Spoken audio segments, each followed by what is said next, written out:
मैं अपने परिवार और संपत्ति से बहुत जुड़ा हुआ हूँ। इस मोह को मैं कैसे जीत सकता हूँ? यह मोह मैं और मेरा की भावना के साथ जन्म लेता है। इन शब्दों के सच्चे अर्थ को जानो और तुम सभी बंधनों से मुक्त हो जाओगे। तुम्हारे पास एक मन है जो समय में फैला हुआ है। एक के बाद एक घटनाएं घटती हैं और उनकी स्मृति रह जाती है। इसमें कुछ गलत नहीं है। समस्या तब पैदा होती है जब पिछले सुख दुख की स्मृति, जो जैविक जीवन के लिए आवश्यक है, एक स्वचालित प्रतिक्रिया बनकर व्यवहार को नियंत्रित करने लगती है। ये प्रतिक्रिया मैं का रूप ले लेती है और शरीर तथा मन का उपयोग अपने उद्देश्य के लिए करने लगती है, जो हमेशा सुख की तलाश या दुख से भागने में लगे रहते हैं। जब तुम मैं को उसकी असलियत में पहचानते हो, एक इच्छाओं और डर का समूह, और मेरा को उन वस्तुओं और व्यक्तियों के घेरे के रूप में देखते हो जिनसे सुख मिलता है या दुख से बचा जा सकता है, तो स्पष्ट हो जाएगा कि मैं और मेरा झूठे विचार हैं जिनका वास्तविकता में कोई आधार नहीं है। ये मन की रचना है और जब तक तुम इन्हें सत्य मानते हो, ये अपने रचयिता पर शासन करते रहते हैं, परंतु जब इन्हें प्रश्न चिन्हित किया जाता है तो वे अपने आप ही मिट जाते हैं। मैं और मेरा तो खुद अस्तित्व में नहीं है, फिर वे किसका सहारा लेते हैं? वे शरीर का सहारा लेते हैं। जब तुम कहते हो मेरा पति, मेरे बच्चे, तो तुम शरीर के संबंधों की बात कर रहे होते हो। यदि तुम यह विचार छोड़ दो कि तुम शरीर हो और ईमानदारी से पूछो मैं कौन हूँ, तो एक प्रक्रिया शुरू हो जाएगी जो तुम्हें वास्तविकता तक ले जाएगी। केवल डरो मत। मुझे किससे डरना चाहिए? वास्तविकता के होने के लिए मैं और मेरा को जाना होगा, और ये तभी जाएंगे जब तुम उन्हें जाने दोगे। फिर तुम्हारी स्वाभाविक और मौलिक स्थिति पुनः प्रकट होगी, जहां तुम ना शरीर हो, ना मन, ना मैं, ना मेरा, बल्कि एक बिल्कुल भिन्न अवस्था हो, सिर्फ होने की चेतना। इस प्रकाश में ना कुछ होता है ना कुछ नहीं, बस केवल प्रकाश ही होता है। कुछ लोग हैं जिन्हें मैं प्रेम करता हूँ, क्या उन्हें भी छोड़ना होगा? तुम केवल अपनी पकड़ छोड़ दो, बाकी उनके ऊपर है। वे तुम में रुचि खो सकते हैं या नहीं भी। कैसे खो सकते हैं? क्या वे मेरे अपने नहीं हैं? वे तुम्हारे शरीर के हैं, तुम अपने नहीं हो। और यदि गहराई से देखो तो कोई भी ऐसा नहीं जो तुम्हारा न हो। और मेरी संपत्तियाँ? जब मेरा नहीं रहेगा तब संपत्तियां कहाँ रहेंगी? तो क्या मैं को खोकर मुझे सब कुछ खो देना होगा? शायद हाँ, शायद नहीं, पर तुम्हारे लिए सब बराबर हो जाएगा। जो तुम खोगे वो किसी और का लाभ बन जाएगा और तुम्हें फर्क नहीं पड़ेगा। यदि मुझे फर्क नहीं पड़ेगा तो मैं सब कुछ खो बैठूंगा। जब आपके पास कुछ नहीं होता तब समस्या भी नहीं होती। कम से कम जीने की समस्या तो रह जाती है। वो शरीर की समस्या है, वो खाने पीने सोने से हल हो जाएगी। सबके लिए पर्याप्त है, बशर्ते सभी बांट लें। हमारा समाज बांटने पर नहीं कब्जे पर आधारित है। तो तुम बांट कर उसे बदलो। मुझे बांटने का मन नहीं करता। वैसे भी मेरी संपत्ति पर तो पहले ही टैक्स लगते जा रहे हैं। ये स्वैच्छिक बांटने जैसा नहीं है। समाज जबरदस्ती से नहीं बदलेगा, इसके लिए दिल का बदलाव जरूरी है।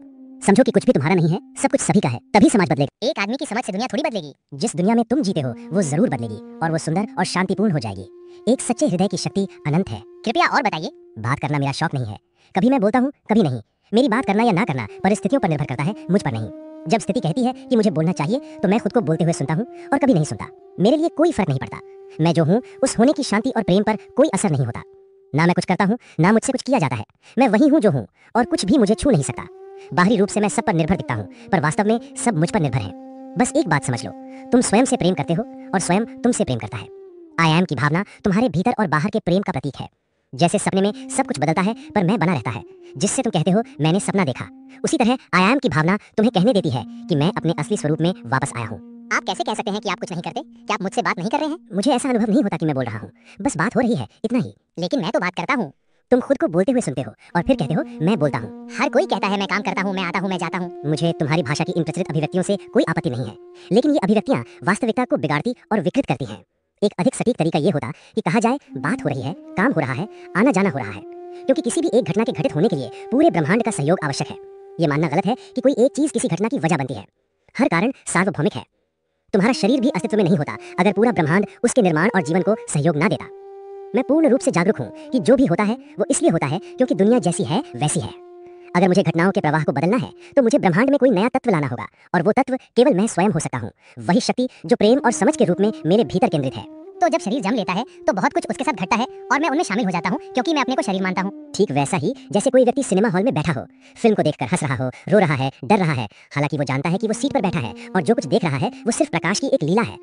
सिर्फ इतना काफी है कि तुम अपनी दृष्टि पर्दे से हटाकर स्वयं पर ले आओ और मोह समाप्त हो जाएगा। जब शरीर मरता है तब जैसा जीवन अभी चल रहा है, शारीरिक और मानसिक घटनाओं की श्रृंखला, वो समाप्त हो जाती है। पर यह अंत अभी भी संभव है, शरीर की मृत्यु की प्रतीक्षा किए बिना। सिर्फ ध्यान को आत्मा पर केंद्रित करना होगा और वहीं स्थिर करना होगा। सब कुछ ऐसे होता है मानो कोई मिस्टीरियस पावर है जो सब कुछ बना रही है और चला रही है। बस ये जान लो कि तुम करता नहीं हो, केवल दर्शक हो, और तुम्हें शांति मिल जाएगी। क्या वो शक्ति मुझसे अलग है? बिल्कुल नहीं, लेकिन शुरुआत में तुम्हें एक निर्लिप्त दर्शक बनना होगा। केवल तभी तुम अपने पूर्ण स्वरूप को जान पाओगे, जैसे एक सार्वभौमिक प्रेमी और कर्ता। जब तक तुम किसी विशेष व्यक्ति की उलझनों में फंसे रहोगे तब तक उस सीमा से बाहर कुछ नहीं देख पाओगे, परंतु अंततः तुम देखोगे कि तुम न तो वह विशेष व्यक्ति हो और न ही समष्टि, तुम दोनों से परे हो। जैसे एक पेंसिल की छोटी सी नोक अनगिनत चित्र बना सकती है, वैसे ही बिंदु रूप चेतना जो आयाम रहित है पूरे ब्रह्मांड की विविधता को रचती है। उस बिंदु को पहचानो और मुक्त हो जाओ। क्या मैं इस दुनिया की रचना किससे करता हूँ? अपनी ही स्मृतियों से। जब तक तुम यह नहीं जानते कि तुम ही सृष्टि करता हो, तुम्हारी दुनिया सीमित और दोहरापूर्ण रहेगी। लेकिन जब तुम अपने अतीत के साथ अपनी पहचान से परे चले जाते हो तो तुम्हें एक नई दुनिया, सामंजस्य और सौंदर्य से भरी हुई रचने की स्वतंत्रता मिल जाती है। या फिर तुम बस होना चुन सकते हो, अस्तित्व और अनस्तित्व दोनों से परे। अगर मैं अपनी सारी स्मृतियों को छोड़ दूं तो मेरे साथ क्या शेष रहेगा? कुछ भी शेष नहीं रहेगा। मुझे डर लग रहा है।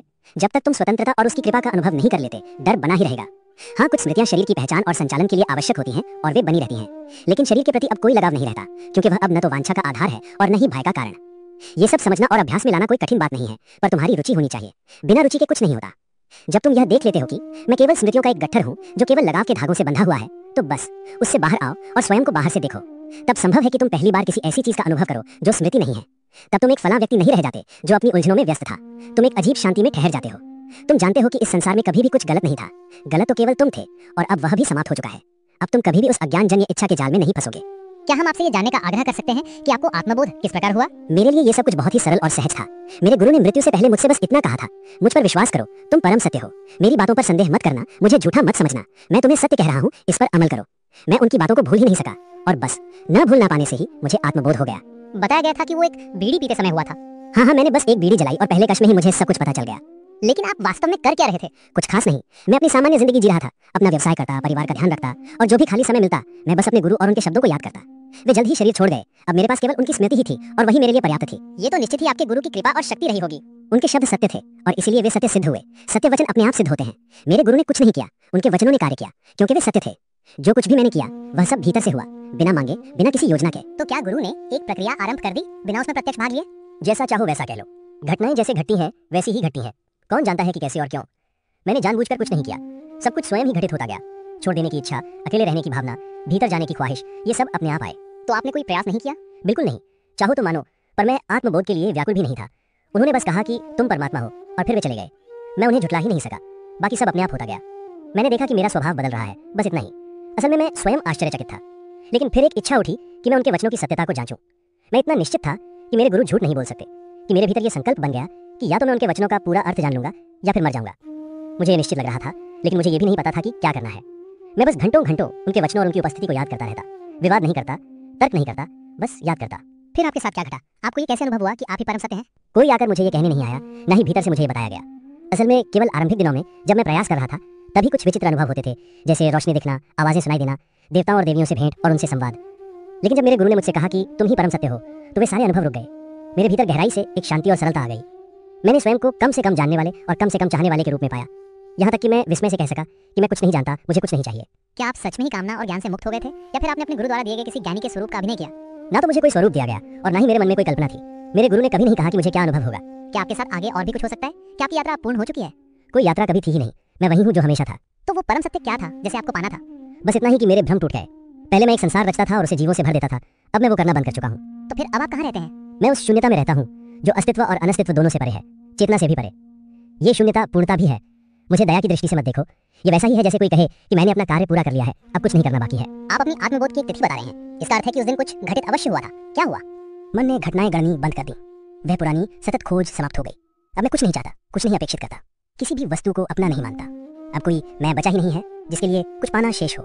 यहाँ तक कि मैं हूँ की मूल अनुभूति भी धीरे धीरे विलीन हो गई। एक और बात जो मैंने देखी वो ये कि मेरी सारी आदतों और अनिश्चितताओं का अंत हो गया। पहले मैं बहुत सी बातों को लेकर निश्चित था, अब किसी बात को लेकर निश्चित नहीं हूँ। लेकिन इस ना जानने में कुछ भी खोया नहीं है, बल्कि पाया है, क्योंकि जो कुछ भी पहले मैं जानता था वे सब असत्य था। मेरा ये ना जानना, स्वयं में ही ये जानना है कि सारा ज्ञान ही अज्ञान है, कि मैं नहीं जानता हूँ। ये एकमात्र सत्य कथन है जो मन कर सकता है। मान लो कि तुम सोचते हो मैं जन्मा था, तुम इसे सत्य मानते हो, पर यह सत्य नहीं है। तुम कभी जन्मे नहीं और कभी मरोगे भी नहीं। जन्मी है तो केवल एक विचार, और मरेगा भी वही, तुम नहीं। जब तुम स्वयं को उस विचार से जोड़ लेते हो तभी तुम मृत्युशील बनते हो। जैसे सिनेमा में सब कुछ केवल प्रकाश होता है, वैसे ही चेतना ही ये सारा विशाल संसार बन जाती है। ध्यान से देखो तो पाओगे कि सारे नाम और रूप सिर्फ चेतना के महासागर में क्षणिक तरंगे हैं। केवल चेतना को ही है कहा जा सकता है, उसके रूपों को नहीं। इस असीम चेतना के भीतर एक छोटी सी ज्योति प्रकट होती है जो तीव्र गति से चलती है और आकार बनाती है। विचार, भावनाएं, कल्पनाएं, ये सब वैसा ही है जैसे कागज पर कलम चित्र बनाती है, और जो निशान बनता है वो स्मृति की स्याही है। तुम वही बिंदु हो, और तुम्हारी गति से संसार बार बार रचा जाता है। यदि तुम गति करना बंद कर दो तो संसार भी समाप्त हो जाएगा। अंदर की ओर देखो और तुम पाओगे कि वो प्रकाश बिंदु उस असीम प्रकाश का प्रतिबिंब है जो शरीर में मैं हूं के रूप में झलकता है। असल में तो केवल प्रकाश ही है, बाकी सब तो केवल प्रतीति मात्र है। क्या आप उस प्रकाश को जानते हैं? क्या आपने उसे देखा है? मन के लिए वो प्रकाश अंधकार की तरह प्रतीत होता है। उसे केवल उसके प्रतिबिंबों के माध्यम से ही जाना जा सकता है। जैसे दिन के उजाले में सब कुछ दिखाई देता है पर खुद उजाला नहीं। क्या इसका मतलब है कि हमारे मन एक जैसे हैं? कैसे हो सकते हैं? तुम्हारा मन तुम्हारी स्मृतियों से बुना गया है, जिसे इच्छाएं और भय जोड़े रखते हैं। मेरे पास कोई निजी मन नहीं है। जो कुछ जानना जरूरी होता है वो मुझे स्वतः ही प्रकट हो जाता है, जैसे शरीर को भोजन प्राप्त होता है। क्या आप जो जानना चाहते हैं वो सब जानते हैं? मुझे कुछ जानना ही नहीं है, पर जो जानना आवश्यक होता है वो मैं जानता हूँ। क्या ये ज्ञान आपके भीतर से आता है या बाहर से? ये प्रश्न ही अप्रासंगिक है। मेरा भीतर और बाहर अलग नहीं है। जो कुछ तुम्हारे माध्यम से आता है वो भी मुझसे अलग नहीं है। तुरीय चौथा अवस्था क्या है जिसके बारे में हम सुनते हैं? जब तुम दुनिया रचने वाला वह प्रकाश बिंदु बनते हो तो वह तुरीय है, और जब तुम स्वयं वह प्रकाश बन जाते हो तो वह तुर्यातीत है। पर जब सत्य इतना समीप है तो इन नामों का क्या मूल्य है? क्या आपकी स्थिति में कोई प्रगति होती है? क्या आप खुद की तुलना कल और आज से करते हैं? सत्य अचल है, फिर भी सतत गतिशील। यह किसी विशाल नदी की तरह है, बहती है फिर भी वहीं रहती है। नदी की धारा बहती है, नदी नहीं। उसी तरह सत्वगुण यानी संतुलन और शांति रजो और तमो के विरुद्ध निरंतर खेल करता रहता है। सत्व में है परिवर्तन और प्रगति, रजो में है परिवर्तन और पतन, और तमो में केवल अंधकार और अस्त व्यस्तता। ये तीनों गुण सदा एक दूसरे के साथ खेलते रहते हैं। यह एक तथ्य है और किसी तथ्य से विरोध नहीं किया जा सकता। क्या मुझे हमेशा तमस में जड़ और रजस में बेचैन होना पड़ेगा? सत्व का क्या? सत्व ही तुम्हारे वास्तविक स्वरूप की आभा है। तुम हमेशा इसे मन के पार पा सकते हो, पर यदि तुम संसार चाहते हो तो तीनों गुणों को स्वीकार करना ही होगा। संसार पदार्थ, ऊर्जा और जीवन का अद्भुत मिश्रण है, स्वभावतः भिन्नता परंतु सार रूप में एक। यह सब चेतना में प्रवाहित होता है। समय और स्थान में सदैव एक प्रवाह होता है, जन्म और मृत्यु का, प्रगति और पतन का। परंतु सत्य न समय में है, न परिवर्तन में, न शरीर में, न मन में। सत्य है शुद्ध चेतना जो आनंद स्वरूप है। मैं समझता हूँ कि आपके अनुसार हर वस्तु चेतना की अवस्था है, परंतु संसार तो वस्तुओं से भरा है। रेत का कण भी एक वस्तु है, ग्रह भी। तो ये चेतना से कैसे जुड़ी है? जहाँ चेतना नहीं पहुँचती वहीं से वस्तु आरंभ होती है। वस्तु वो रूप है जिसे हम नहीं समझते, वो नहीं बदलती, हमेशा एक सी प्रतीत होती है, जैसे अपने आप में स्थित हो, अजनबी, अपरिचित। वो वस्तु भी चेतना में ही है, परंतु क्योंकि वो अपरिवर्तनशील लगती है इसलिए वो चेतना के बाहर दिखती है। सारी वस्तुएं स्मृति पर आधारित हैं। स्मृति न हो तो पहचान भी नहीं होगी। सृजन, प्रतिबिंब और विसर्जन ये त्रिक्रम है, ब्रह्मा, विष्णु और शिव। यही शाश्वत प्रक्रिया है। तो क्या इससे बचाव नहीं है? मैं तो केवल यही दिखा रहा हूँ कि कैसे बचा जाए। समझ लो कि एक ही सब कुछ है और तुम वही एक हो, तब तुम्हें संसार चक्र से मुक्त हो जाओगे। फिर मेरी चेतना का क्या होता है? सृजन के बाद आता है परीक्षण और विचार का चरण, और अंत में त्याग और विस्मृति। चेतना तब भी रहती है, पर एक शांत सुप्त अवस्था में। क्या पहचान की अवस्था बनी रहती है? पहचान तो स्वयं सत्य में अंतर्निहित है, वो कभी नहीं मिटती। लेकिन यह पहचान ना तो अस्थायी व्यक्ति है, ना ही कर्म बंधित व्यक्त आत्मा। वो है जब तुम हर प्रकार की आत्म पहचान को त्याग देते हो और स्वयं को केवल चेतना के रूप में जानते हो। चेतना आरंभ में शुद्ध थी, अंत में भी शुद्ध रहेगी। बीच में वो कल्पनाओं से मलिन हो जाती है, यही कल्पना सृष्टि का मूल है। लेकिन हर समय चेतना वही रहती है, और उसे जैसा वो है वैसा जान लेना ही ज्ञान है, और वही काल अतीत शांति है। क्या मैं हूँ का भाव वास्तविक है या अवास्तविक? दोनों है। जब तुम कहते हो मैं ये हूँ, मैं वो हूँ, तो ये अवास्तविक है। लेकिन जब तुम कहते हो मैं न ये हूँ न वो, तब ये वास्तविक होता है। जो जानने वाला है वो ज्ञेय के साथ आता जाता है, वो क्षणिक है। परंतु जो ये जानता है कि वो नहीं जानता, जो स्मृति और अपेक्षा से मुक्त है, वही कालातीत है। क्या मैं हूँ ही साक्षी है या ये दोनों अलग हैं? इनमें से एक के बिना दूसरा नहीं हो सकता, फिर भी ये एक नहीं है। ये फूल और उसके रंग की तरह है। फूल बिना रंग के नहीं दिखता और रंग बिना फूल के नहीं होता, परंतु इन दोनों के पार है प्रकाश, जो फूल से टकराकर रंग रचता है। अपनी वास्तविक प्रकृति को शुद्ध प्रकाश के रूप में जानो। जो दिखाई देता है दृश्य, और जो देखता है दृष्टा, ये दोनों आते जाते रहते हैं, परंतु जो इन दोनों को संभव बनाता है और फिर भी स्वयं इनमें नहीं है, वही तुम हो। वो शुद्ध सजगता है, होने और ना होने दोनों का बोध, परंतु किसी विशेषता से जुड़ा नहीं। जब सजगता अपने ही ऊपर लौटती है तो यह मैं नहीं जानता जैसा अनुभव होता है, और जब ये बाहर की ओर जाती है तो ज्ञात योग्य उत्पन्न होते हैं। मैं स्वयं को जानता हूँ, ये कथन विरोधाभास है, क्योंकि जो जाना गया वो मैं नहीं हो सकता। अगर आत्मा हमेशा अज्ञात है तो आत्म साक्षात्कार में आखिर क्या जाना जाता है? ये जानना कि जो कुछ भी जाना गया है वो मेरा या मैं नहीं हो सकता, यही मुक्ति है। स्मृति और आदतों के समूह से तादाद में समाप्त हो जाना, अस्तित्व की अनंतता और उसकी सृजनात्मकता को विस्मयपूर्वक देखना, और हर प्रकार की चेतना की अस्थिरता और माया से निर्भय हो जाना, ये सब एक गहरे और अक्षय स्रोत से उत्पन्न होता है। उस स्रोत को स्रोत के रूप में जानना, और रूपों को केवल रूप के रूप में जानना, और स्वयं को केवल स्रोत जानना, यही आत्म साक्षात्कार है। साक्षी किस ओर है? क्या वो वास्तविक है या अवास्तविक? कोई ये नहीं कह सकता मैं साक्षी हूँ, क्योंकि मैं हूँ भी साक्षी भाव में देखा जाता है। साक्षी चेतना एक निर्लिप्त सजगता की स्थिति है, जिसे हम दर्पण सदृश मन कह सकते हैं। ये भी अपने विषय के साथ उत्पन्न और समाप्त होता है, इसलिए ये पूर्णता वास्तविक नहीं है, परंतु इसका स्वरूप एक सा रहता है, इसलिए ये कुछ हद तक वास्तविक भी है। इसमें वास्तविक और अवास्तविक दोनों का अंश होता है, और इसलिए ये दोनों के बीच का पुल है। यदि सब कुछ केवल मैं हूँ में ही घटित हो रहा है, यदि मैं हूँ ही ज्ञाता, ये और ज्ञान है, तो साक्षी क्या करता है? उसका क्या उपयोग है? वह कुछ नहीं करता और उसका कोई उपयोग नहीं है। फिर हम उसके बारे में बात क्यों करते हैं? क्योंकि वह है। पुल का उद्देश्य सिर्फ एक होता है, पार करना। उस पर घर नहीं बनाए जाते। मैं हूँ चीजों को देखता है, परंतु साक्षी उनमें से आर पार देखता है। वह उन्हें उनके वास्तविक स्वरूप में देखता है, अवास्तविक और क्षणभंगुर। यह मैं नहीं हूँ, यह मेरा नहीं है, यह कहना ही साक्षी का कार्य है। क्या यह सगुण द्वारा निर्गुण का प्रतिनिधित्व है? नहीं, निर्गुण का कोई प्रतिनिधित्व नहीं हो सकता। जो कुछ भी प्रकट है वह अप्रकट का प्रतिनिधित्व नहीं कर सकता। फिर आप इसके बारे में बात क्यों करते हैं? क्योंकि वही मेरा जन्म स्थान है।